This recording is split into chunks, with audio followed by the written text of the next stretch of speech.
Hello, happy January, and welcome to this week's episode of Politics in the Pulpit, a lectionary based preaching resource designed to ask the provocative question of how politics could appear in our preaching this week. We've almost reached the halfway point in January and the longest month of the year.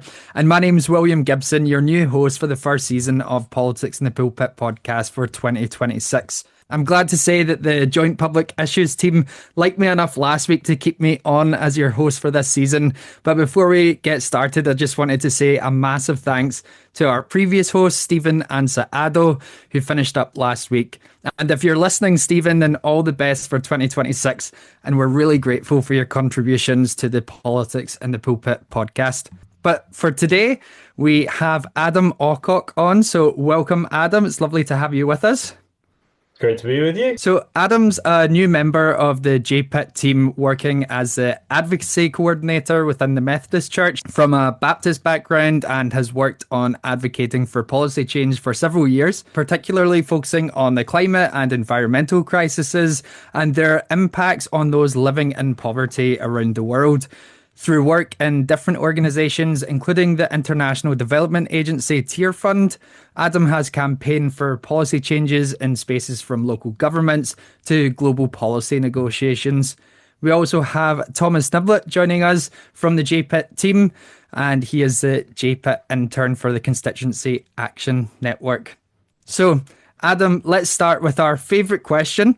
Does politics belong in the pulpit? I'm obviously going to say yes because I have an interest in saying yes because it's very much my job to do advocacy and has been in different jobs that I've had in the past to do advocacy from a Christian perspective and to think about how our faith can interplay with our politics and how we use that to bring about a society and a world that we think should be brought about because of the kind of tenets of our faith. And I think there's obviously some things that Christians believe in that are kind of almost inherently political in some ways when we think of terms like peace, and probably the thing that comes to people's minds most readily is about the absence of war and absence of conflict and things. Yeah. And so obviously that has an international relations spin to it, but increasingly some words, and I mean it's been a case in the past as well, but words around kindness and compassion and things have a kind of a debate around them about how is best to fulfill those aims of our faith through a political lens and to see those kind of most fruitfully done in society. I think I come from a relatively kind of privileged background in many of the categories that I kind of fall into. And so I see a lot of maybe Christians around me who maybe don't want to engage in politics or don't see the kind of the impact or the way that politics shapes the way that we kind of love our neighbors because it doesn't impact them, other than having to pay a few more pennies on your pound in tax, then a lot of the stuff around kind of around international relations, around the climate crisis, around poverty and things aren't necessarily directly impacting them. But I think that's obviously a mistake, and that it is a core part of how we show our love for our neighbors, both in our own countries and around the world, and how we bring about a kind of society that we want to see and that values human life and all the things that we believe in. That's great. Thanks so much for sharing all of that. It would be really funny though if you were joining as a member of the JPIT team and you came on and said no to that that question. I spent a long time trying to think of like a cheeky answer where I could say no and then be like explain why I think no, but I couldn't I couldn't bring myself to do it. So before we get into the lectionary readings for this week, let's give some context for the news headlines. We're recording this a little bit in advance, so it might be out of date by the time that you're listening to this. Things are changing and developing rapidly in some of these situations across the world. So first of all, we have Storm Goretti is bringing heavy snow and winds to the UK. Anti-government protests continue in Tehran and across Iran, triggered by the collapse of the Iranian currency. Sky News has been accused of biased reporting of the shooting of Renee Nicole Good by an ICE officer in the US. That's the Immigration and Customs Enforcement. And Sudan marks 1,000 days of war. So there's a lot there, a lot to be reflecting on. There might be even more by the time that you're listening to this episode.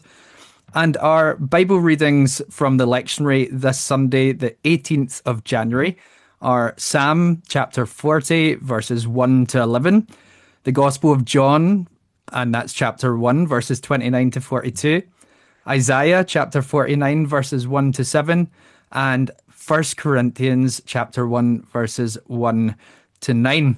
There's also a couple of awareness days that we should be keeping in mind as we head into this Sunday. On the 18th of January, we have World Religion Day. From the 18th to the 25th, we have the Week of Prayer for Christian Unity. And on the 19th of January, we have Martin Luther King Jr. Day. So, with all of this in mind, and it's a lot to keep in mind, let's have a look at some of the text. So, first of all, let's get a broad overview. Adam, is there a passage that you would pick to preach from, or a theme across the lectionary text that you would draw out here? I think when I was looking through them, I actually thought that without some of the kind of global things that have happened and kind of political things that have happened recently, I might have found it quite difficult to pick a kind of theme through these that links back to kind of justice and politics. But actually, they feel really kind of well timed, and so I think the thread that I've kind of I've seen through all of them is around kind of faithfulness and like the steadfastness in the deliverance that comes from God, and when it feels like in a world that perhaps some of the steadiness that we've had in international politics for a long Yeah. time is maybe changing, or some people would say deteriorating or disintegrating. It's really comforting to an extent to go back and see this kind of the faithfulness and the unfailing faithfulness that God has, but is also an ideal that we can aim to kind of emulate as well. That's great. In the Bible readings, then, where do you see this come out? We'll start with Psalm chapter 40. Where do you see this theme of faithfulness coming out? I mean, I think the psalm is really rich, and it's a really nice kind of psalm in that it has the kind of the prayer of like the thankfulness, but also has the lament, and I think we can all kind of relate to that from morning to night, thanks turning to lament. But there's also kind of a challenge of a kind of patience of waiting on deliverance and waiting on the kind of faithfulness of God, and for things to happen and for gifts to be given. But Mm, that kind of patience is part of the journey, and it makes the kind of the gifts that are given eventually even sweeter and even greater, and even more impactful. And then verse 10 speaks of this kind of unfailing love and faithfulness of God. And I think, I struggle sometimes with the word faithfulness. And sometimes in this, I'll talk about steadfastness, which I think is kind of relatable. Just because I think sometimes we think of faithfulness as kind of a human faithfulness that is so often linked to kind of loyalty and things. And yeah. to some extent, when you think about loyalty, it's only kind of valuable because of the possibility of the absence of loyalty, because there's so many things that we're unloyal to, or things or people that are unloyal, that loyalty is values because it's kind of in short supply in some ways. But we talk about this unfailing love and unfailing faithfulness of God. And so there we don't have that kind of same concept of that. We have this unfailing faithfulness. And as we see in international relations, some of the kind of loyalty and alliances perhaps not meaning as much as they used to. Like I said before, it is really comforting to go back and see this kind of unfailing faithfulness that we can go back to whenever we need it, and whenever we choose to call upon on God. I think another thing in this thing that is I find interesting, it's slightly related to this kind of faithfulness, but is aside from it as well, and then relates again to kind of maybe some of the politics around this, is there's a really interesting part about understanding the motivations behind something and behind some action that someone has taken. It talks about the kind of sacrifices being kind of vain and empty if they are not done with the kind of right intentions. And so if we look at, obviously we're not doing kind of sacrifices in the same way nowadays, but we might be worshipping in a way, and it reminds us to worship in a way where our intentions are aligned with the kind of praise and things we're doing. But it might Yeah. be for us people as kind of justice seekers, that we are doing good works and we're seeking justice in certain ways, or we have sought justice in certain ways. But if our intentions aren't in the right place, then to some extent that is kind of an empty action. And so to link that kind of back to stuff that is going on and is very present in our politics now, we think of the actions of the American government in Venezuela, where they have removed someone that a lot of people would agree is not a particularly good person and a good leader of that country, and has done some pretty horrible things. And so some people are kind of celebrating that has happened, but Yeah. we shouldn't lay the kind of praise on the people that have done that when they've been quite clear what their motivations are, when they're about kind of greed and resource extraction and an amassing of kind of power and influence in what they see as an area of the world that should be kind of under their thumb. And so that's kind of, reading it with a modern day lens and with a kind of lens of what's been happening in the last couple of weeks. That's kind of what I got from that passage. Yeah, and I think that's a great contrast of the faithfulness and steadfastness and unfailing character of God in relation to the very unstable settings that we find ourselves in today. And actually, the thing that I drew out from the passage was that there's a sense of being unstable and unsure in the passage itself, as it talks about at the start, the miry bog. Now, I live in Scotland. There's a lot of bogs about, peat bogs everywhere, and I know what it's like to walk on some of that unstable and unsure ground. And as you said, in international issues today, it's definitely easy to feel like we're in a bit of a bog, I suppose. The psalmists may feel like they've got feet on solid ground, but for us, it definitely feels like a bog. And in verse 4, that offers some hope where it says, "Happy are those who make the Lord their trust, who do not turn to the proud." And we see time and time again throughout history that in times of instability and uncertainty, people have a tendency to look towards strong men, or as the passage would call them, the proud. We see what this produces in people's lives: the distrust of stranger, the immigrant, hatred towards the strong man's chosen scapegoat, and a constant suspicion of others.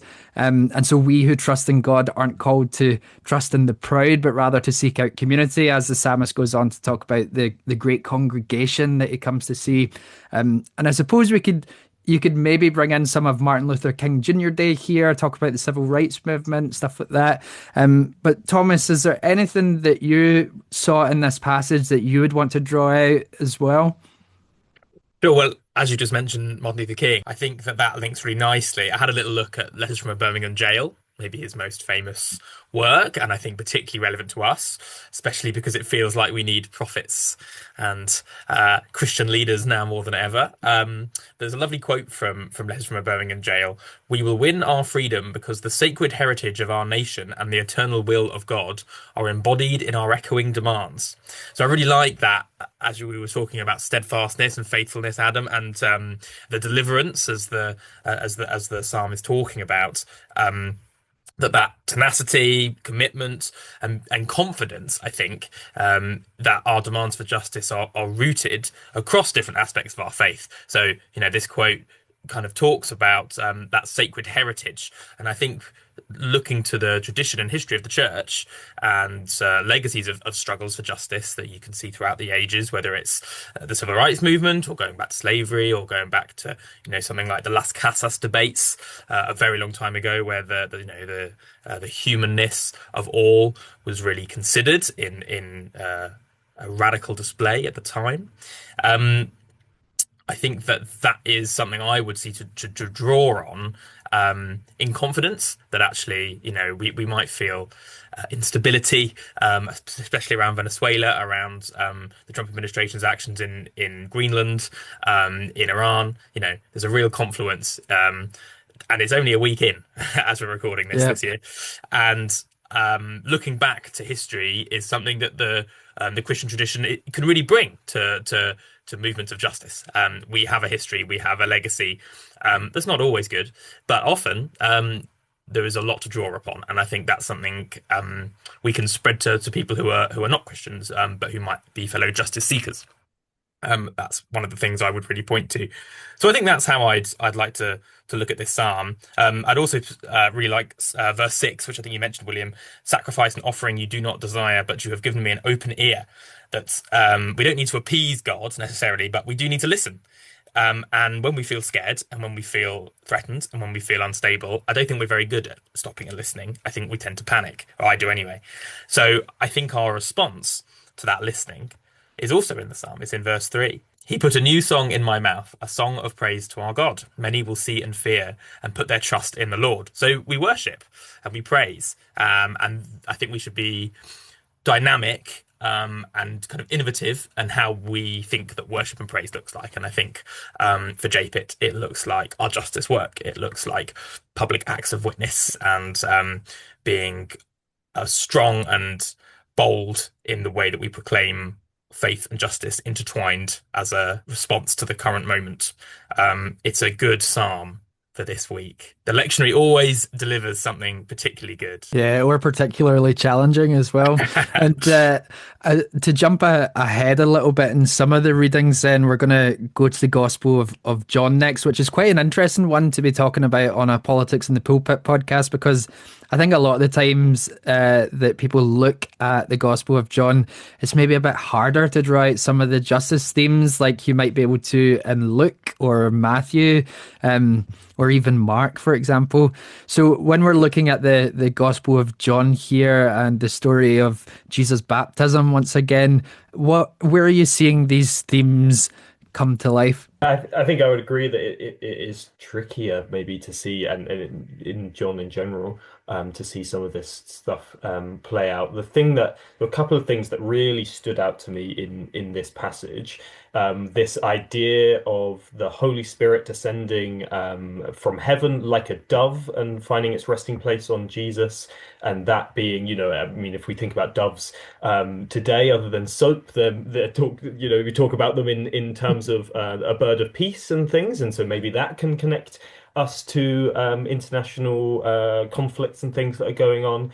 But also, I really like this idea about, again, linking it back to that faithfulness and steadfastness, about Jesus being that resting place, and for this dove. And I don't think it's a coincidence that it's a dove again, and it's a dove that Noah sends out of the ark, that doesn't return, that indicates the kind of the ability to go out and find that salvation and find that dry place and that safe place to rebuild their lives and to be saved from this kind of this terrible event that has happened and this dangerous thing that's happening to them, and having Christ as that kind of the cornerstone and things, the place that we can build our lives and we can rebuild our lives, even in the face of horrible things that might have happened, and is another kind of expression of that faithfulness and that steadiness. And I really like what you were saying about a kind of feeling of unsteadiness coming from characters and people in the Bible. And I think that again is seen later on in the John passage, where we talk about Jesus giving Simon a new name and calling him Peter, or Cephas, and that meaning rock and stone.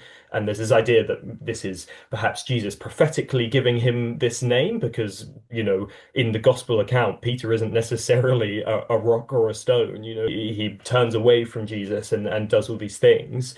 But that in later life and in through his building of the church and things, he does become that kind of rock and stone. But I also like this idea that to be this strong rock-like Christian, it's okay to have these kind of doubts, and it's okay to make these mistakes, and later kind of to return to Jesus, and it's okay to have these kinds of question marks and things.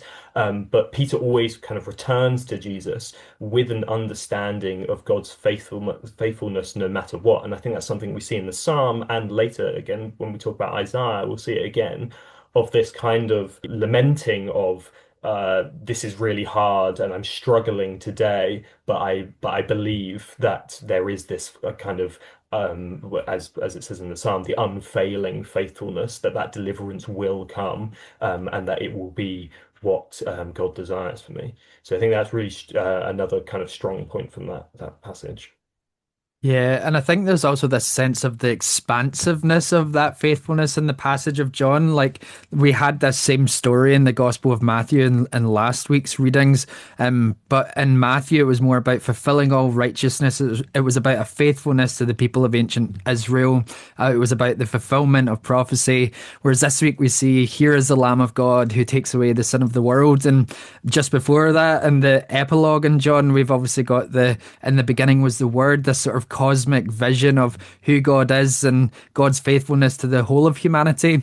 And it made me think of there's a really great commentary by the Palestinian Israeli professor of biblical studies, Johanna Catanaccio, and it's called Reading the Gospel of John Through Palestinian Eyes. And he said that to recognize that those who understand the identity of Jesus in exclusive national and ethnic ways are advocating a political depiction of Jesus that is contrary to the inclusive Christ promoted in the Gospel of John. So it's a challenge to us, even in something like John 3:16, one of the most popular passages in the Gospel, for God so loved the world, that forces us to move beyond a kind of restrictive understanding of what faithfulness is, that God is faithfulness in so many ways beyond what we would expect or imagine. And I think you mentioned it earlier, Adam, about maybe we have our own expectations of what that looks like and being uncomfortable with that word because we've been let down by so many others, but God remains faithful in so many different places. What do you see in this passage here, Thomas?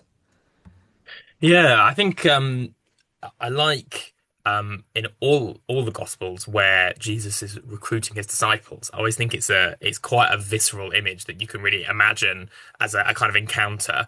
But we can spiritualize it. But I like to think how amazing that is for to be asked such a simple question and then to give up kind of livelihoods and giving up expected social customs to do this. I think the disciples of followers of rabbis would have been kind of very educated, a very small number of people seen as eligible to do this. So I think both John and Jesus here are being pretty countercultural in the way that they are seeing who their disciples are and the purpose of discipleship. And I think it can lead us to think about how we see ourselves as disciples or followers of Jesus. What does that mean? Are we understanding both the kind of the weight of it? It's a title that we throw around, I think, in Christian settings, the idea of discipleship. It can be quite normalized, but it's an amazing thing and it's quite a responsibility, and can be quite a weight. And yet we can be so grateful that Jesus makes it light and can make it a liberatory thing rather than kind of a burdensome label, even though it really is, to be told you are called a different name. That's really stark. And I think it reflects the scope and scale of change of what a Christian vision of justice in the world would look like, flows from that. I think you can see in the way that from immediately meeting someone, Jesus is already being incredibly demanding of them and being really, yeah, as I said, stark in the way that he renames them. That is what we have to bear in mind when we decide to do these actions of justice. I like what was said earlier about kind of that you said, Adam, about the emptiness of actions. If we don't really, we can do the actions, but we do, again, a Christian kind of tenet for justice work that really stands out is that we really have to feel authentic about that, and it has to come from a deep well of authenticity, and that is something that we have to expect of ourselves and of our brothers and sisters in Christ. And that worries me because I don't feel like that very much of the time. But I know that this passage makes me think that these ordinary people were able to do it, were able to accept Jesus's demands of a changed name and of the responsibility of being a disciple. And that's really special. Again, as we look to the context of a world that seems really chaotic, that doesn't feel very steady, that doesn't feel very constant. Maybe that's okay because Jesus wasn't very constant. He was quite willing to upend immediately. The first thing he says to you is change your name. Gosh.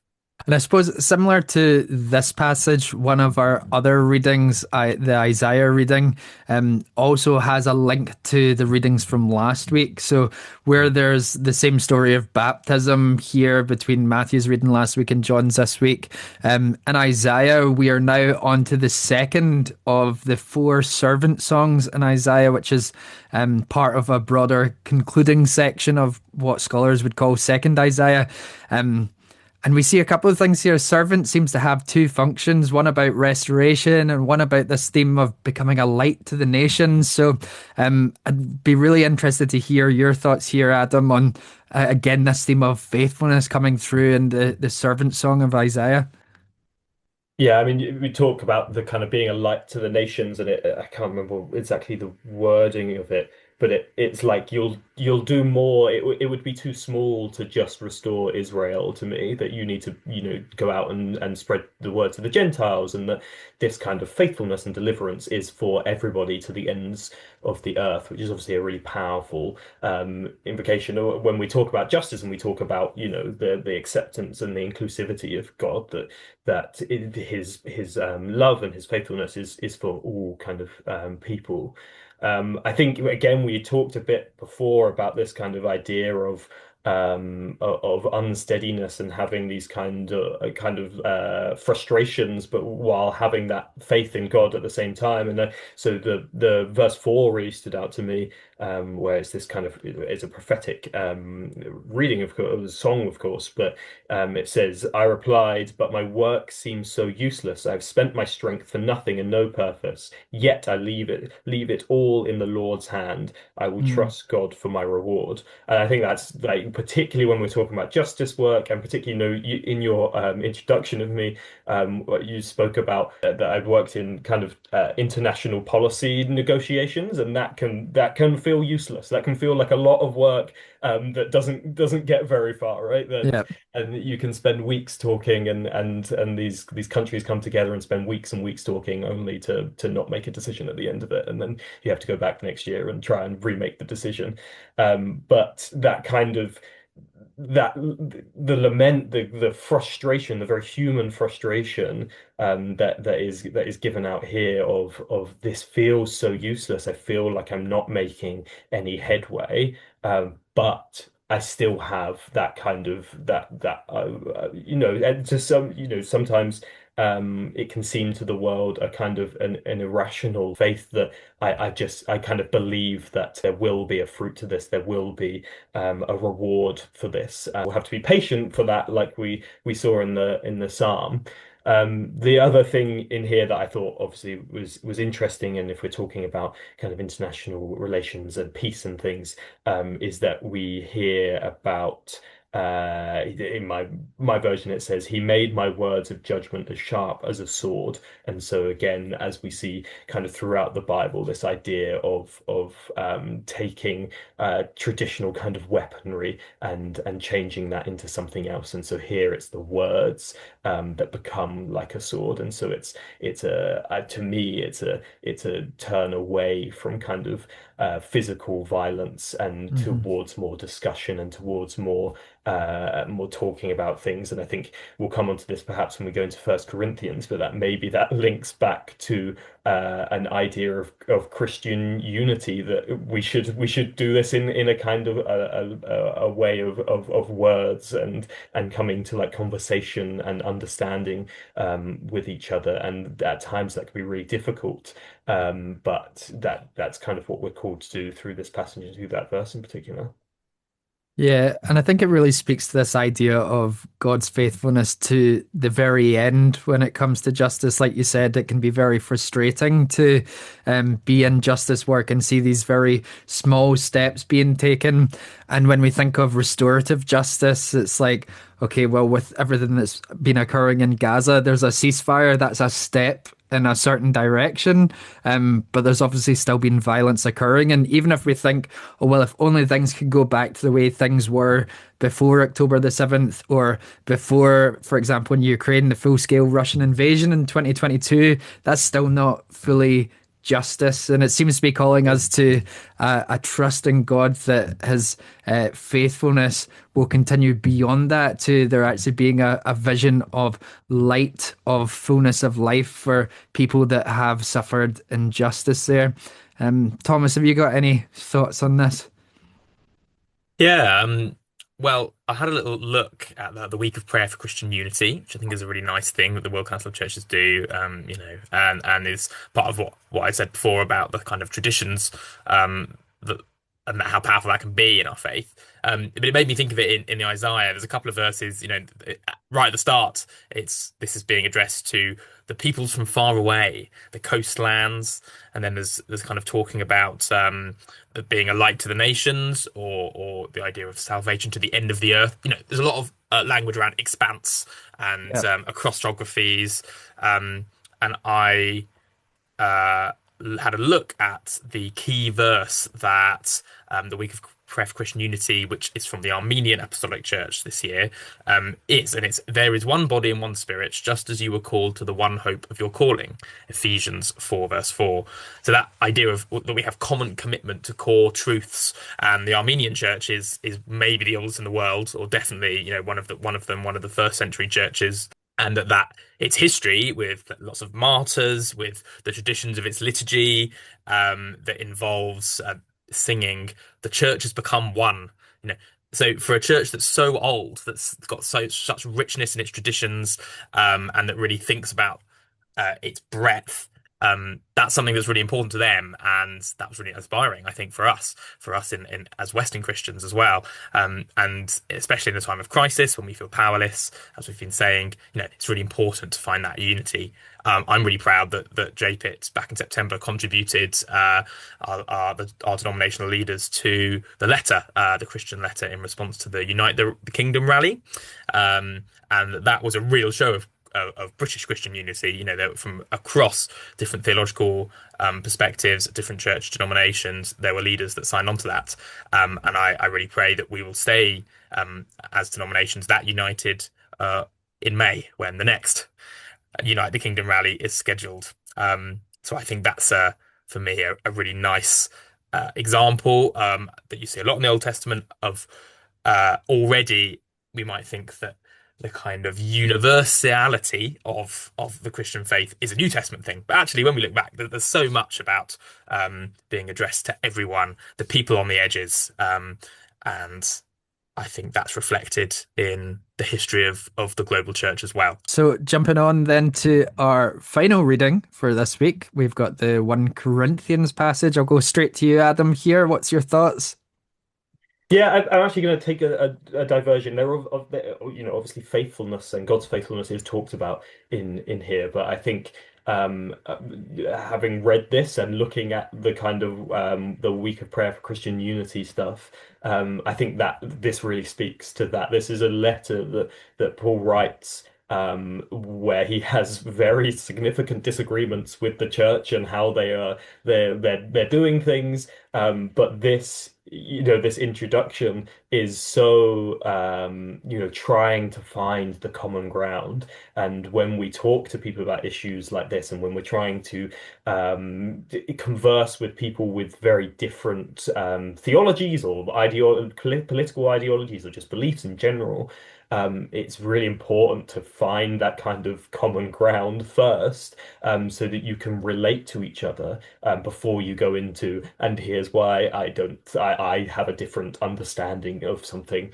to you. So I think it's a really beautiful way that he kind of introduces this letter as a listen. I understand that, like, we are one body, we are one church, but here it's everything that I think you're kind of doing wrong, and he doesn't pull his punches. It's interesting, Thomas, that you brought up the kind of Unite the Kingdom, because I think I was thinking about this and thinking about how perhaps we as kind of churches and as Christians react to some of this. There's an argument about whether it's just people using Christianity, but I think there are also Christians who wholeheartedly kind of believe Mm, this mm, kind of stuff. And so it's, how do we how do we converse with those people without just saying, oh, well, you're not real Christians, or you're not, you're just putting on this label because you think it's useful, because that's not true, certainly of everybody. And you don't want to assume that's true of everybody.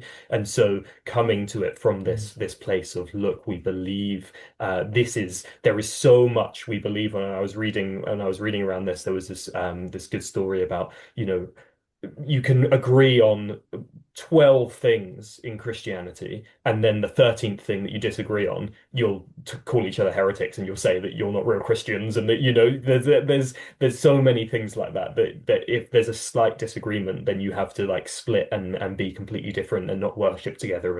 And obviously it's important to discuss these things, it's important to have these disagreements. But I think this is a really strong call towards kind of trying to find that common ground before you start criticizing people, and remembering back in Isaiah that faithfulness is for everyone, is for that deliverance is to the ends of the earth as well. Yeah. Tom, any last thoughts on that passage in First Corinthians there? Yeah, sure. I like what you did with that, Adam. That's really nice, especially the point around not being tempted to call people not real Christians. I think it's very important that we acknowledge what we agree and what we don't agree or like less about the Christian tradition. Everyone who labels themselves a Christian, we kind of have to deal with that. My favorite verse in it, I would say, is probably verse 9. God is faithful, by him you were called into the fellowship of his Son. I like the idea that God is faithful to us just as we are faithful to God. I think that's probably quite a nice place to finish that bit of the lectionary as well. The idea of there's a symbiosis of relationship there is a real comfort. I think it also probably by logical conclusion of that it means God understands our doubts and the trials of faith as well. The flip side of, as you were saying, Adam, that faithfulness is not kind of. I think it's good to critique that term a bit and really think about what it means to be faithful, and what does it mean that God is faithful to us. It might mean that he kind of sticks by us, or that we feel a constant presence there, but also the human side, the fellowship of his Son, Jesus Christ our Lord, very much means we can understand God relating to the sufferings that we have through our faith and because of our faith, and when we feel our faith is far away from us. Thank you both. It's been wonderful hearing all your thoughts on these, and thanks for coming on. Thank you very much for having me. It's great. I hope to be on more often, but perhaps with other guests, and hear about it. And I'll take Thomas's role as the JPIT representative. Thank you all for listening, and I hope that this episode helps you in your preaching preparation for this week. If you enjoyed this episode, please leave us a review wherever you listen to your podcast, and share this episode with your friends. We also have online spaces for further engagement and discussion about faith and politics. It's all on our social media platforms. As we close our episode for today, remember that God has loved us so much that he's not willing to leave us alone. Whether that's in our personal circumstances and in the issues which face and affect our communities, our nations, and our world. Let us together behold the Lamb of God who takes away the sin of the world. And we pray with the Apostle Paul in 1 Corinthians that you will be strengthened to the end. With the psalmist, that God will put a new song in your mouth. And with the prophet Isaiah, that you will truly be a light to the nations. Have a blessed day.